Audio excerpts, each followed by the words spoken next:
Pernahkah kamu merasa ada orang asing yang terasa begitu familiar, seperti melihat bayangan dirimu sendiri di cermin buram? Stefani merasakannya dengan tetangga di pintu nomor 7. Guys, balik lagi sama aku. Kali ini aku mau cerita tentang pengalaman aneh tapi nyata yang aku alami di kos-kosan. Kalian tahu kan, kos-kosan itu isinya macam-macam orang dengan cerita yang beda-beda. Nah, di kos aku ada satu kamar yang selalu bikin penasaran, pintu nomor 7. Penghuninya itu misterius banget, jarang keluar, dan gak pernah ngobrol sama siapa-siapa. Awalnya aku cuek aja, tapi lama-lama kok aku ngerasa ada sesuatu yang aneh. Auranya itu berat, seperti ada beban yang dia tanggung sendirian. Lalu, tanpa sengaja, aku mulai mencari tahu tentang dia, tentang masa lalunya. Dan ternyata, kisah hidupnya itu mirip banget sama aku. Bukan cuma mirip, tapi seperti cermin dari ketakutan, impian, dan penyesalan yang selama ini aku pendam. Gimana bisa ya ada orang yang nasibnya seidentik ini sama aku? Apa ini cuma kebetulan atau ada kekuatan lain yang bermain di balik semua ini? Penasaran? Yuk ikutin cerita lengkapnya. Awalnya aku cuma iseng, namanya juga anak kos, bosen kan kalau nggak ada kerjaan? Setiap kali lewat depan pintu nomor 7, aku selalu curi-curi pandang, pengen tahu siapa sih sebenarnya orang di balik pintu itu?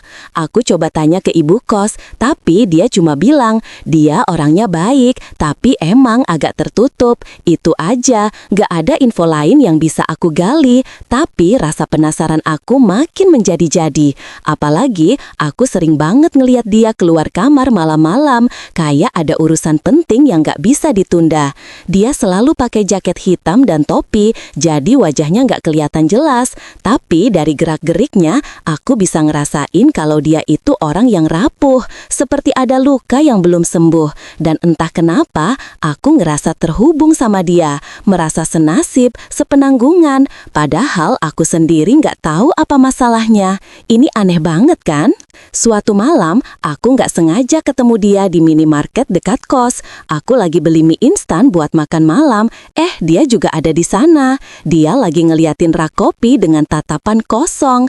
Aku coba nyapa. "Halo mas, nomor 7 ya?" Dia kaget, terus cuma mangguk. Aku coba basa-basi, nanyain kabarnya. Awalnya dia jawab sekenanya, tapi lama-lama dia mulai terbuka. Dia cerita tentang masa lalunya, tentang keluarganya, tentang mimpi-mimpinya yang hancur. Dan dari ceritanya itu, aku baru sadar kalau kita punya banyak kesamaan. Kita sama-sama pernah merasa kehilangan, sama-sama pernah berjuang sendirian, dan sama-sama pernah dikecewakan oleh orang yang kita sayang. Perbedaan kita cuma satu, dia lebih berani menghadapi kenyataan daripada aku. Dia lebih kuat dari yang aku kira. Pertemuan itu jadi titik balik buat aku. Aku jadi lebih berani buat introspeksi diri, buat ngadepin masalah-masalah yang selama ini aku hindari. Setelah pertemuan itu, aku jadi lebih sering ngobrol sama dia. Kita sering nongkrong di depan kos, ngobrolin apa aja. Dari mulai hal-hal yang ringan, sampai hal-hal yang berat. Dia jadi teman curhat aku, dan aku jadi teman curhat dia. Kita saling support, saling menguatkan. Aku jadi tahu, di balik sikapnya yang misterius itu, dia punya hati yang tulus dan penuh perhatian. Dia selalu ada buat aku, kapanpun aku butuh. Dan aku juga berusaha buat ada buat dia. Kita saling belajar dari pengalaman masing-masing. Aku belajar tentang keberanian dari dia, dan dia belajar tentang harapan dari aku. Kita jadi seperti keluarga. Keluarga yang gak sedarah, tapi sehati. Dan aku bersyukur banget bisa ketemu sama dia. Dia udah mengubah hidup aku jadi lebih baik. Tapi kebahagiaan itu nggak bertahan lama. Suatu hari, dia menghilang. Kamarnya kosong, nggak ada jejak sama sekali. Ibu kos bilang, dia udah pindah tanpa pamit. Aku kaget, sedih, dan bingung. Kenapa dia pergi tanpa ngomong apa-apa? Apa aku udah ngelakuin kesalahan? Aku coba cari dia, tapi nggak ada yang tahu keberadaannya. Aku hubungin teman-temannya, keluarganya, tapi nggak ada yang bisa kasih informasi. Dia hilang begitu aja, seperti ditelan bumi. Aku merasa kehilangan banget, kehilangan teman terbaik, kehilangan orang yang udah mengubah hidup aku. Aku merasa sendiri lagi. Aku terus berusaha buat nyari dia, tapi hasilnya nihil. Akhirnya aku nyerah. Aku pasrah sama keadaan.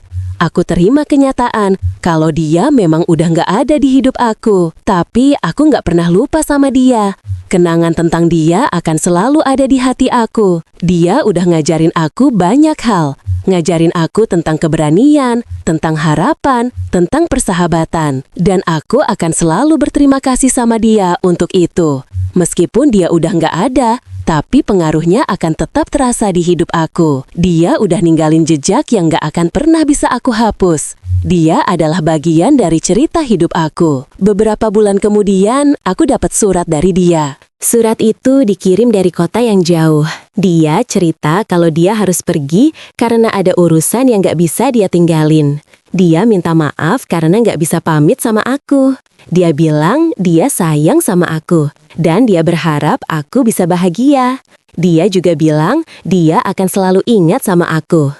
Aku nangis baca surat itu. Aku lega karena dia baik-baik aja. Tapi aku juga sedih karena dia nggak bisa ada di dekat aku. Aku balas suratnya, bilang kalau aku juga sayang sama dia. Dan aku akan selalu nunggu dia. Aku nggak tahu kapan kita bisa ketemu lagi, tapi aku percaya kalau takdir akan mempertemukan kita lagi suatu saat nanti. Sekarang, aku udah nggak tinggal di kos-kosan itu lagi. Aku udah pindah ke tempat yang lebih baik. Aku udah punya kehidupan yang baru. Tapi aku nggak pernah lupa sama pintu nomor 7. Pintu itu adalah saksi bisu dari pertemuan aku sama dia. Pertemuan yang udah mengubah hidup aku selamanya. Setiap kali aku ngeliat pintu, aku selalu ingat sama dia. Sama senyumnya, sama tawanya, sama semua cerita-ceritanya. Aku berharap dia juga ingat sama aku. Aku berharap dia juga bahagia di sana. Dan aku berharap kita bisa ketemu lagi suatu saat nanti. Kisah ini mengajarkan aku tentang takdir, tentang persahabatan, dan tentang cinta. Bahwa kadang-kadang orang yang paling misterius bisa jadi orang yang paling berarti dalam hidup kita. Dan bahwa setiap pertemuan pasti ada alasannya. Mungkin kita nggak ngerti kenapa kita harus ketemu sama orang itu. Tapi suatu saat nanti kita pasti akan ngerti. Kita pasti akan tahu apa makna dari pertemuan itu. Jadi jangan pernah meremehkan orang lain. Siapa tahu dia adalah jawaban dari doa-doa kita. Siapa tahu dia adalah orang yang akan mengubah hidup kita selamanya. Dan itulah cerita tentang pintu nomor 7 dan tetangga misteriusku. Gimana guys? Seru kan? Apa kalian pernah punya pengalaman serupa? Coba deh cerita di kolom komentar. Aku pengen banget dengar cerita dari kalian juga. Siapa tahu kita bisa saling berbagi pengalaman dan saling menginspirasi. Jangan lupa juga buat like video ini kalau kalian suka dan subscribe channel aku buat dapetin video-video menarik lainnya. Share juga video ini ke teman-teman kalian biar mereka juga bisa dapat pelajaran dari cerita ini. Sampai jumpa di video selanjutnya. Bye guys!